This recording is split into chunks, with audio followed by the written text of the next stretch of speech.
Quero compartilhar um versículo com vocês, que está na carta de Paulo aos Romanos, capítulo 12, o versículo 2. Romanos, capítulo 12, versículo 2, na King James. Diz assim a palavra do Senhor. Portanto, na verdade, número 2, né? E não vos amoldeis ao sistema deste mundo, mas sede transformados pela renovação das vossas mentes, para que experimenteis qual seja a boa, agradável e perfeita vontade de Deus. Vamos orar? Santíssimo Pai, obrigado, Senhor, mais uma vez por nos dirigir ao Senhor. E agora eu te rogo, Senhor, que nos auxilie nesse momento em que vamos pensar na Tua Palavra, nos ajuda a entender as verdades que a Tua Palavra nos ensina, perceber os ensinos espirituais num versículo tão propício para os nossos dias como é esse. E me ajuda, Senhor, como instrumento que o Senhor hoje quis que assim trouxesse a palavra. Falho, mas te peço, Senhor, que justamente por ser um vaso quebrável, que o Senhor que seja exaltado, que o Senhor seja visto, que a Tua palavra seja ouvida. Eu te rogo isso também, pedindo aos meus irmãos também que possam ser edificados pela Tua palavra, Senhor. É no nome do Teu precioso Filho que nós oramos. Amém. Interessante, o apóstolo Paulo é um homem de Deus que entendia que a vida, ela precisa ser vista pelos olhos da fé, pelos olhos da lente da verdade, que é a sua palavra, a palavra do Senhor. Interessante que Paulo, ele faz toda uma abordagem teológica do capítulo 1 até o capítulo 11, a respeito da condição do homem. Paulo coloca na sua palavra aqui, nessa carta, aquela igreja que se reunia lá em Roma, dizendo onde todos foram colocados debaixo da desobediência. Tanto judeu, quanto grego, quanto romano, todos os gentios também foram colocados ali, por Deus, debaixo da desobediência, então todos careciam da misericórdia de Deus. Se você pegar, então, ler do capítulo 1 ao capítulo 11 da carta dos Romanos, você vai perceber que a palavra que mais salta é a palavra misericórdia. Então, todos nós carecemos da misericórdia do Senhor. Então, Paulo nos faz pensar, quando lemos esse livro, essa carta, que toda a teologia que possamos entender, aprender, se ela não for colocada em prática, é uma teologia morta.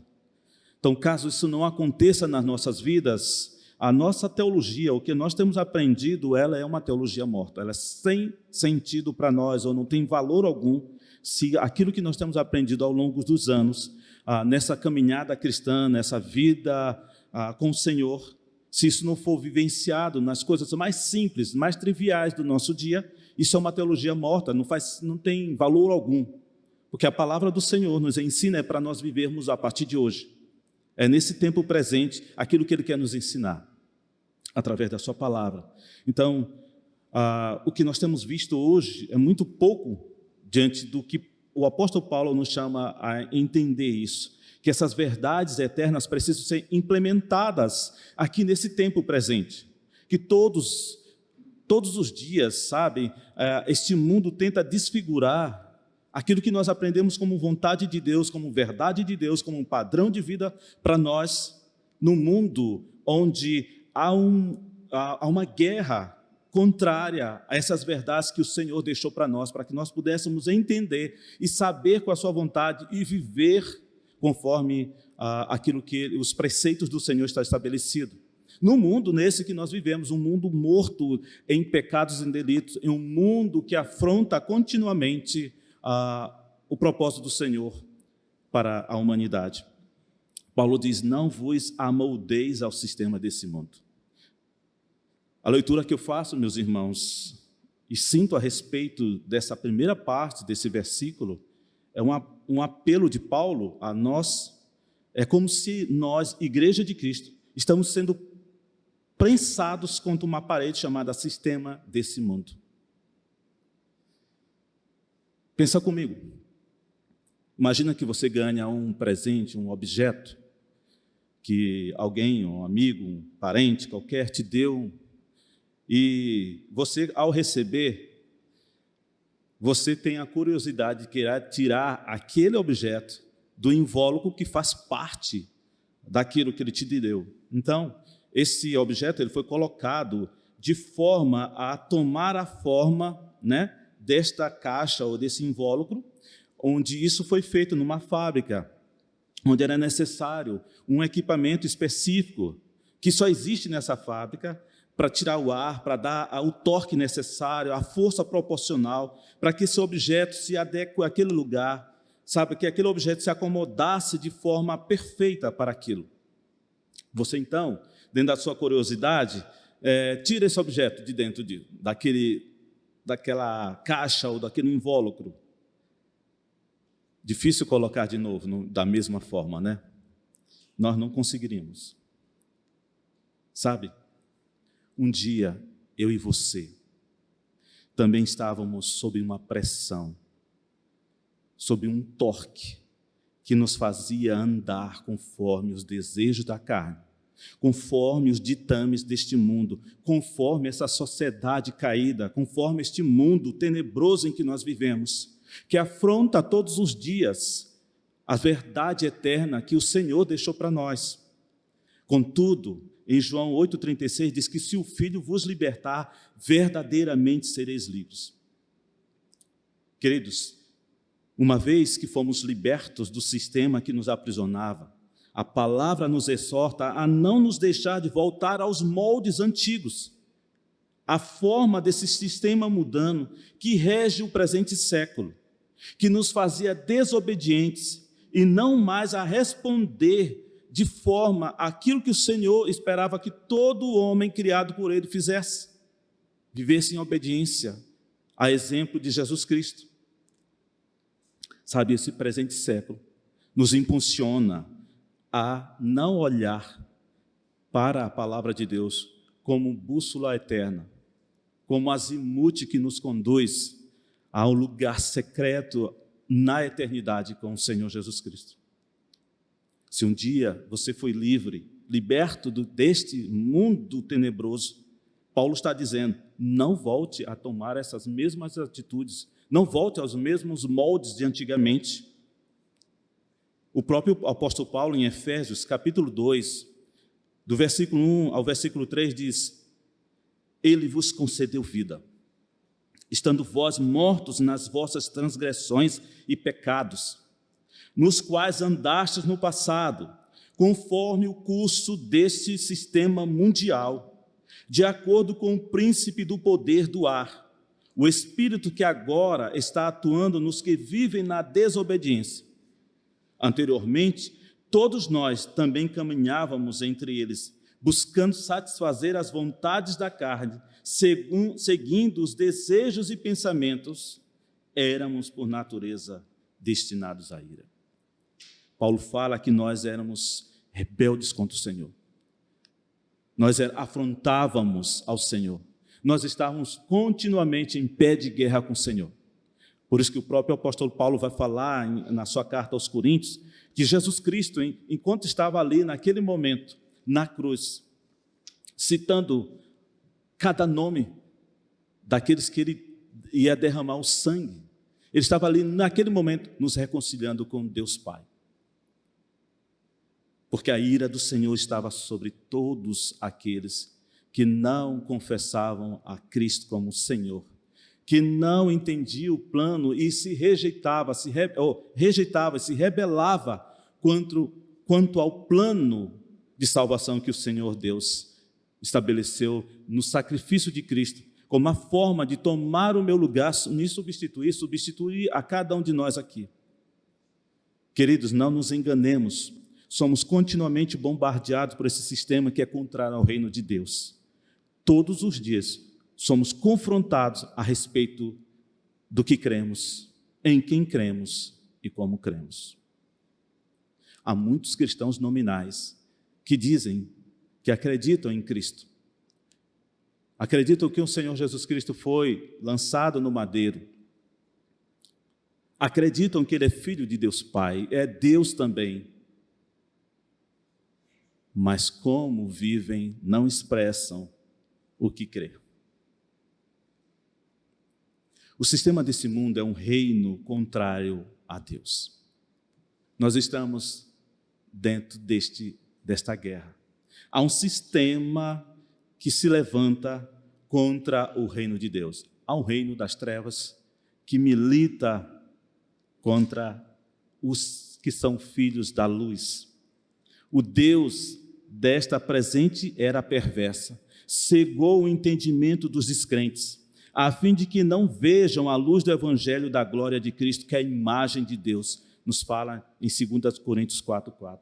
Paulo fala isso.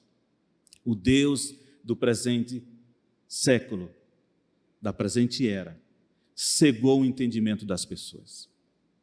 E continua usando seus ardis nesta mesma forma de desviar o homem da imagem e semelhança de Cristo.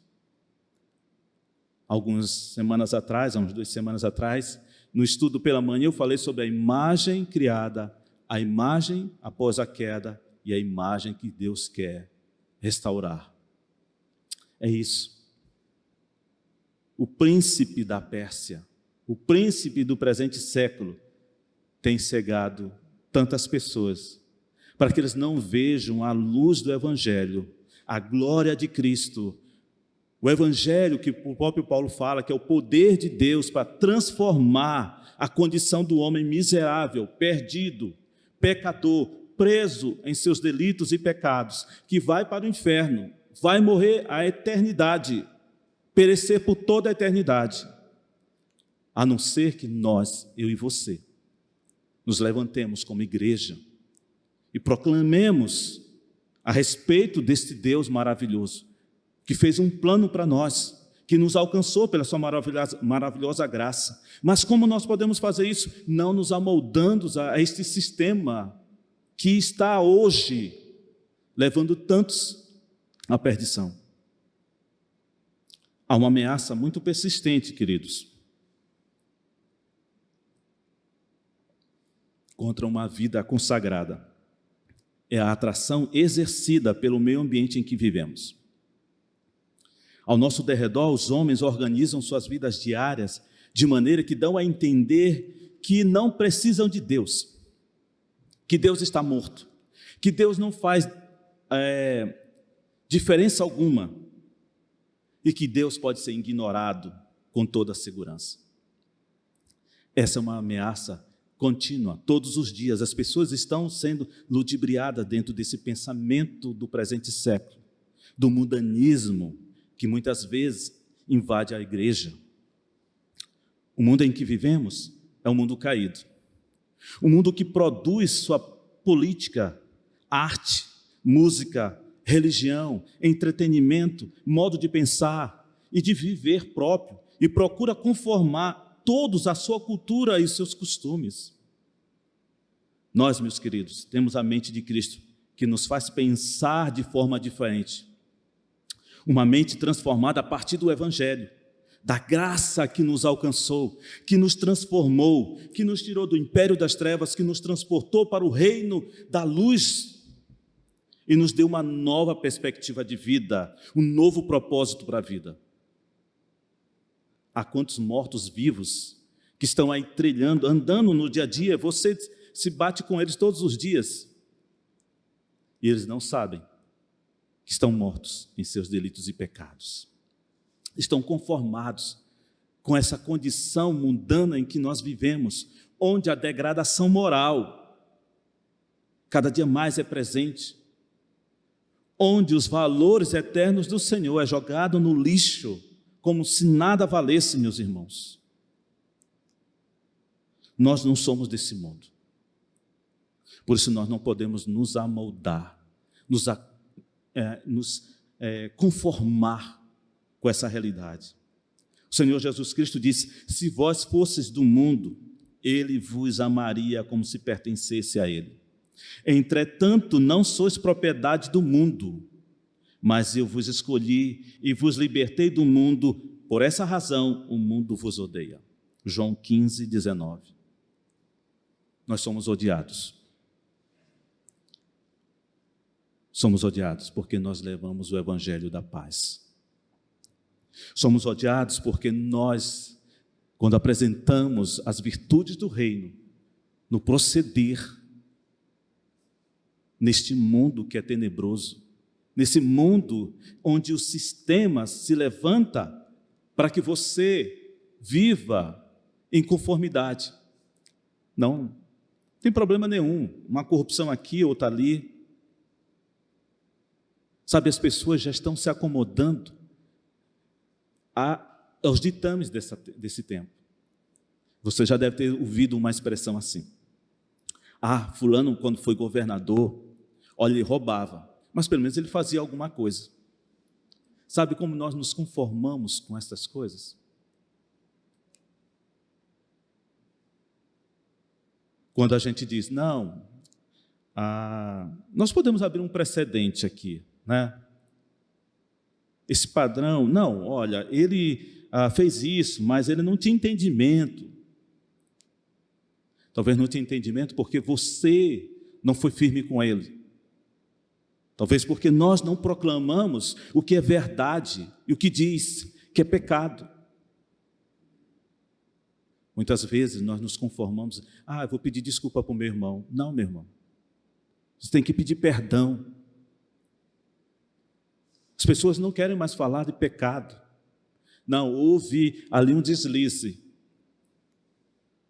Não, houve um mal entendido. Não foi bem assim. Foi bem assim, sim. Nós não queremos mais confrontar o pecado. O pecado que jaz à nossa frente, cabe a nós combatê-lo. Não permitir que ele tome posse das nossas faculdades mentais e do nosso coração, para que possamos viver de forma inerte em relação a isso, anestesiados pelas propostas que esse presente século nos apresenta. Mas nós não somos desse mundo. O Senhor não nos chamou para isso, mas nos chamou para uma vida gloriosa, uma vida abundante, onde os valores que nós expressamos no nosso viver sejam completamente distintos dos valores desse mundo. Você pode ser chamado de radical? Pode ser, que seja. Quadrado? Que seja. Mas se você apresentar as verdades desse reino, para que você possa viver apresentar ao Senhor teu corpo como um sacrifício santo, vivo e agradável a Deus, que é o vosso culto racional. Nós sabemos que nós estamos aqui. Um culto lógico. Se o Senhor nos apresentou a sua misericórdia e nos alcançou, nos tirou do império das trevas, eu preciso, logicamente, racionalmente, responder a essa misericórdia de Deus, não nos amoldando mais a estes prazeres que antes nós tínhamos, a um padrão de vida que antes nós vivíamos, mas agora o Senhor nos apresenta um novo padrão, uma nova forma de ver as coisas, e que eu preciso sacrificar todos os dias, se for preciso, os meus desejos, as minhas vontades, para fazer a vontade de Deus, que ela é perfeita, ela é boa, ela é agradável, e somente assim nós seremos capazes de combater todos os dias esse sistema que quer nos aprisionar, que quer nos trazer de volta para as vontades antigas. Queridos, nós temos uma função importante. O Senhor não nos chamou para ficar de braços cruzados. A nossa vida é dinâmica e Ele nos chamou para uma função. Nós fomos enviados ao mundo para declarar as obras do mundo, que elas são perversas, e para testemunhar da salvação oferecida a quem crê no Senhor Jesus Cristo. Foi para isso que nós somos chamados, para proclamar as verdades do reino, testemunhar da salvação oferecida do Senhor a todo aquele que crer. Esse é o propósito para nós. Esse é o propósito primário. Todas as outras coisas serão secundárias na nossa vida. Todas as outras coisas serão secundárias. Sabe, por não ter ideia do que Paulo está falando aqui nos capítulos anteriores, quando fala da misericórdia de Deus, nós nunca saberemos expressar uma adoração com sentimentos verdadeiros, plenos. Eis a grande dificuldade em temer, a grande dificuldade em obedecer de forma plena ao Senhor Deus. É por isso que Paulo nos chama a atenção de não nos deixar amoldar a forma e a não seguir esse padrão mundano de uma sociedade apartada de Deus, que insiste em nos assediar diariamente com suas ofertas, que podem nos levar gradualmente a pensar e agir conforme os ditames dessa sociedade caída. Eu não tenho ideia. Você não tem ideia o preço que foi pago naquela cruz. Nós já até cantamos uma canção linda, nós nunca saberemos o preço. Nós não temos ideia do valor da misericórdia do Senhor. E então, talvez seja por isso que nós não conseguimos expressar ao Senhor de maneira plena os sentimentos que nós devíamos botar em nossa adoração. Sabe por quê? Porque a nossa adoração, ela é, além de ser sensorial, cognitiva e sensorial. Sentimos que oferecemos ao Senhor. Raciocinamos, pensamos no que queremos oferecer ao Senhor. É uma vida completa, viva, abundante, cheia de graça. Por isso nós temos uma função, meus irmãos. Nós não fomos chamados à toa pelo Senhor. Sabe, a igreja dos nossos dias parece uma igreja reativa. Não é uma igreja proativa. O cristianismo dos nossos dias tem demonstrado a fraqueza espiritual das igrejas, pelo fato de muitos dos seus membros terem aceitado sem qualquer discussão e objeção a atmosfera dominante, intelectual, social da nossa época.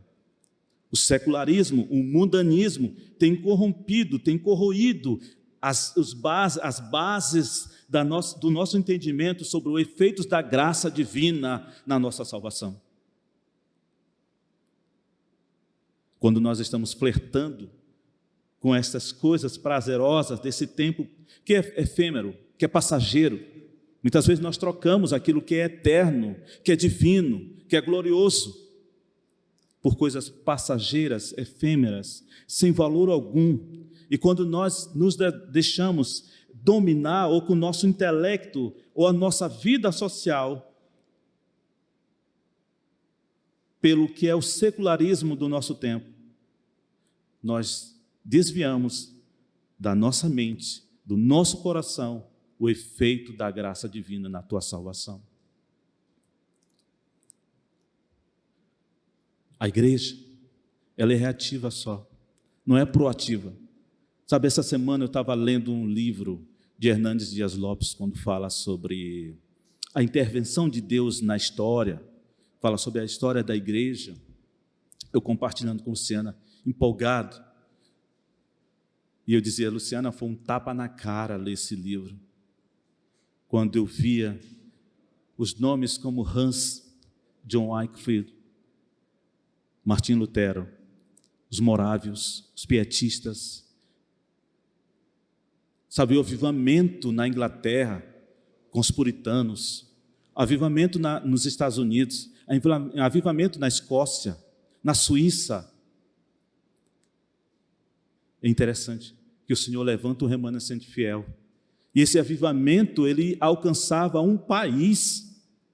E eu me perguntava, o que eu vivo afeta pelo menos um ser que eu convivo todos os dias?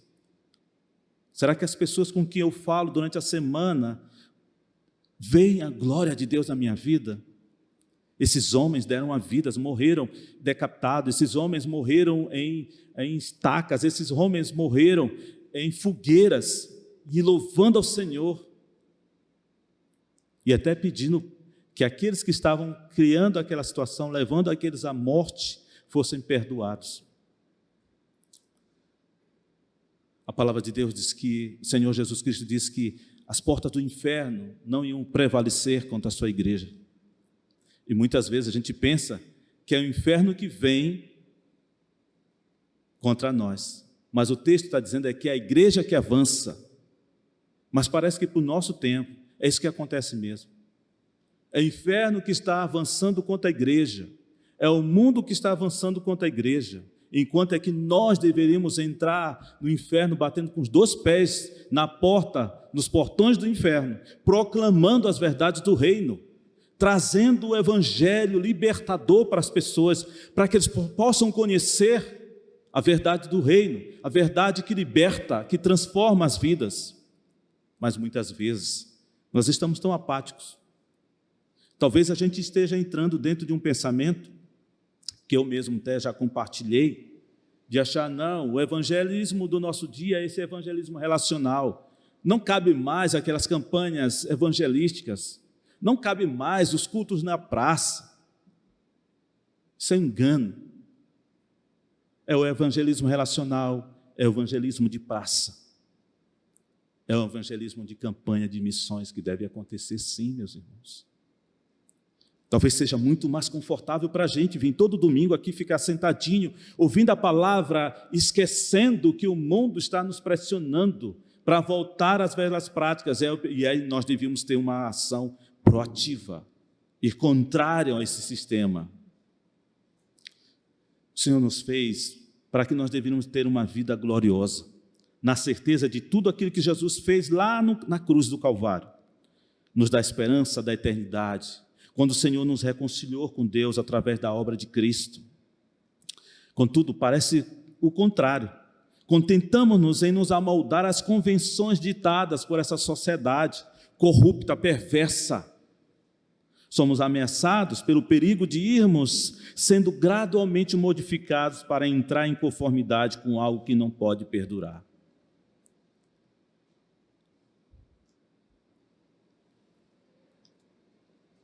Eu me preocupo muito com o que está acontecendo nos nossos dias quando fala sobre cristãos progressistas. Vocês já devem ter ouvido esse termo. Os cristãos progressistas da nossa época parecem muito com a teologia liberal. Queridos, o evangelho ele é radical. O evangelho é tudo ou nada. O Senhor já nos assegurou uma transformação que é segundo os moldes da imagem de Cristo, que se processa de glória em glória, ou seja, mudando de estado glorioso para outro estado glorioso. É isso que vai nos conduzindo cada vez mais a sermos parecidos com a imagem de Cristo e não com a imagem do velho Adão. Quando nós não temos essa mente de Cristo, meus irmãos, nós somos presas fáceis dentro desse sistema mundano. A renovação da mente é o pensar de Cristo, é a capacidade de compreender a verdade revelada, é o querer fazer a vontade de Deus, e não mais a nossa vontade. A renovação tem um caráter espiritual, assumindo o aspecto de reforma na esfera tanto da faculdade mental quanto espiritual, ou seja, aquilo que é imaterial, mas que é afetado por Deus na nossa vida. Nos faz ser melhor, nos faz ser a vontade de Deus. E eu quero encerrar trazendo para nós 4 elementos dessa renovação que Paulo fala, que nos ajudará a não mais tomar a forma antiga, a não nos deixar nos amoldar. Primeiro se dá pelo arrependimento. Essa renovação da mente se dá pelo arrependimento. Apresentar nosso corpo como sacrifício santo, vivo e agradável, que Paulo fala no versículo 1, é isso, é o homem liberto do domínio do pecado, passando a ter uma concepção do que é a vida em Cristo, do que é uma vida que glorifica ao Senhor, do que é uma vida que é satisfeita na vontade de Deus e não mais satisfeito com as vontades do homem, com as suas próprias vontades, com a vontade de um homem caído, mas agora a vontade é feita pela renovação da mente, que é o Espírito Santo que nos ajuda quando nós nos arrependemos verdadeiramente. Segundo elemento dessa renovação é a santificação, uma vida separada. separada para um propósito específico, louvor da glória do Senhor. Uma vida em comunhão com o Senhor. Na santificação, o homem vai se despojando, ou vai se despindo, melhor dizendo, do poder do pecado, mas vai também adquirindo as virtudes espirituais oriundas daquele que é nascido de novo, que vem do Deus. Ao caminhar um novo caminho, compartilhando a mente de Cristo, ao invés de ser dominado pela mente carnal. Quando você, então, compartilha as verdades da palavra do Senhor com os teus amigos, você está compartilhando a mente de Cristo a essas pessoas, para que elas possam também compreender qual seja a vontade do Senhor, porque a vontade do Senhor, ela é boa, ela é agradável, ela é perfeita. Terceiro elemento dessa renovação da mente que Paulo fala, se dá por uma vida transformada. É experimentar os valores de uma vida nova. É o deixar-se ser conduzido pelo Espírito Santo, que nos ensina sobre as coisas divinas. O Senhor Deus disse que era preciso Ele ir, e que Ele ia enviar um auxiliador, um ajudador, o Consolador. É o Espírito Santo que nos faz entender a palavra. É o que nos faz lembrar essas verdades quando você está diante de uma situação que precisa falar do Evangelho e você não está com a palavra na mão, mas você leu a palavra. O que acontece? O Espírito Santo te faz lembrar nessa hora. É o Espírito Santo que te faz entender essas verdades libertadoras. Só é possível um homem espiritual entender essas verdades espirituais. Se não for o Espírito Santo nos ajudando, meus irmãos, isso aqui seria nem grego, porque a gente estuda o grego, né? Dá para entender alguma coisa. É como um homem natural. Lê isso aqui, é nada. Não consegue reter o que é essa verdade. Você tem pensado nisso? O quanto você que já foi transformado pelo Espírito Santo do Senhor, se vê diferente nesse mundo. Quando você vê a palavra e você lê e você entende a profundidade disso tudo aqui que o Senhor nos deixou, e pessoas leem e não entendem nada, o que é isso? Olha a diferença. Veja o quanto você é privilegiado. Você não está mais preso às amarras desse mundo, desse sistema, mas você agora é vida nova. E o quarto elemento dessa renovação são as disciplinas espirituais. Essa renovação é pelo emprego dos meios de desenvolvimento espiritual. O estudo da palavra, vida consagrada de oração, vida piedosa, o desejo de conhecer mais de Deus.